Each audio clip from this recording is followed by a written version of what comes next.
Good morning and peace be upon you, dear students. I hope that all of you are fine. Me also, and going so by the grace of Almighty Allah. Nevertheless, I welcome you all to my English world. I am Muhammad Abul Kalam Ajat, lecturer in English. Today, I am before you with another lesson for the first year honors students, Department of English under National University. And this lesson is taken from Introduction to Poetry. And its course code is 21105. Dear students, the lesson is about a sonnet of John Milton.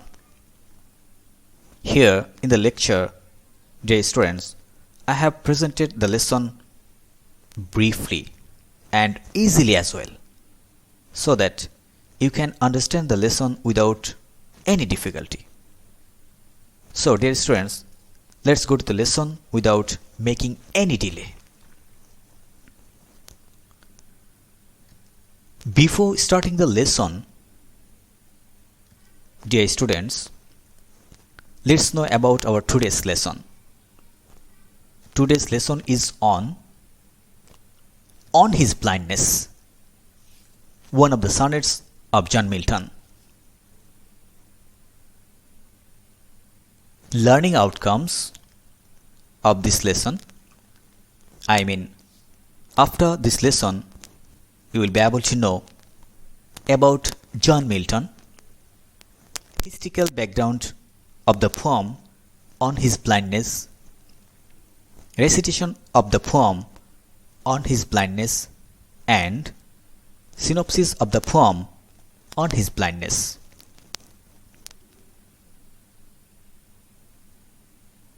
Listen accordingly, dear students. Let's know about John Milton. John Milton was an English poet, polemicist, man of letters, and civil servant for the Commonwealth of England under its Council of State and later under Oliver Cromwell. He wrote at a time of religious flux and political upheaval, and he is best known for his epic poem Paradise Lost, which is written in blank verse. This great poet was born on the 9th December 1608 in London, England. He wrote one movie and its name is Paradise Lost. He is well known as grand style writer and the great master of verse. He belongs to both Renaissance and Neoclassical period of Caroline and Restoration age. He died on the 8th November 1674 in England.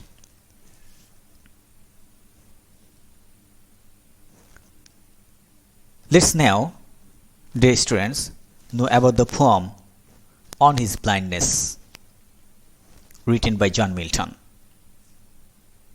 It is a sonnet. John Milton wrote 24 sonnets in total in his lifetime, and it is one of them, and its number is 19. This sonnet is actually an autobiographical poem of John Milton. That means this poem is written about himself. He was born in 1608 and in 1952, that is, at the age of 44, he had been blind. And so, he became sad and frustrated for his blindness, which he considered one of his inabilities. Then he wrote this sonnet about his exhaustion of his blindness.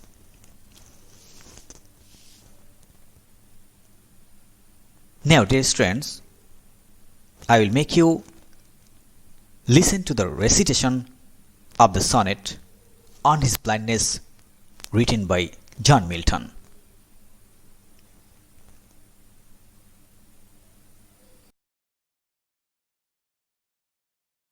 When I consider how my light is spent, ere half my days in this dark world and wide, and that one talent which is death to hide, lodged with me useless, though my soul more bent to serve therewith my Maker, and present my true account, lest he returning chide. Doth God exact day labor, light denied, I fondly ask? But patience to prevent that murmur soon replies, God doth not need either man's work or his own gifts. Who best bear his mild yoke, they serve him best. His state is kingly. Thousands at his bidding speed and post o'er land and ocean without rest. They also serve who only stand and wait. Let's know, dear students, the synopsis of the sonnet on his blindness.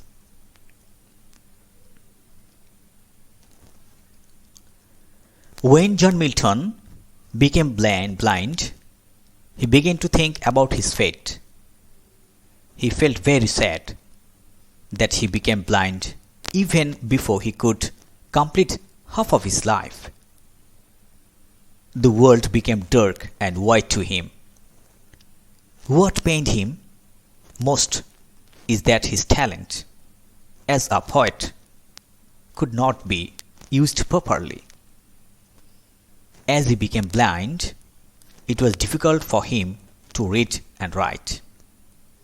He had hopes to write many poems, but the chance was lost.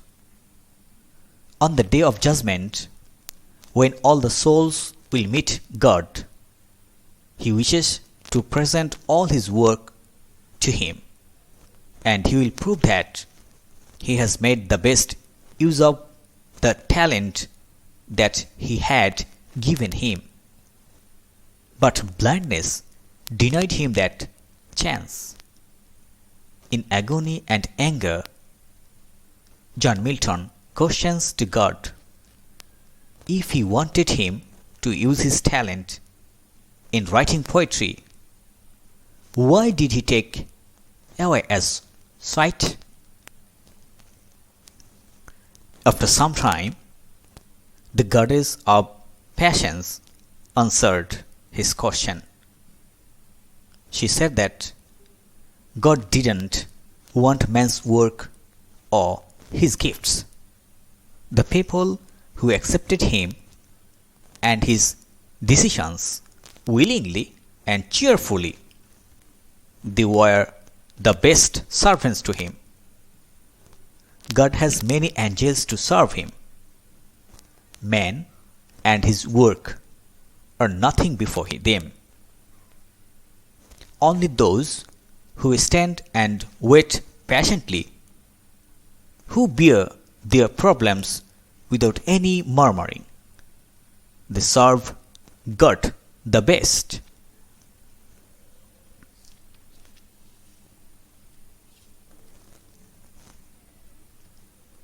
Thank you, dear students, for your attention, and have a sweet day, and see you in the next class, inshallah.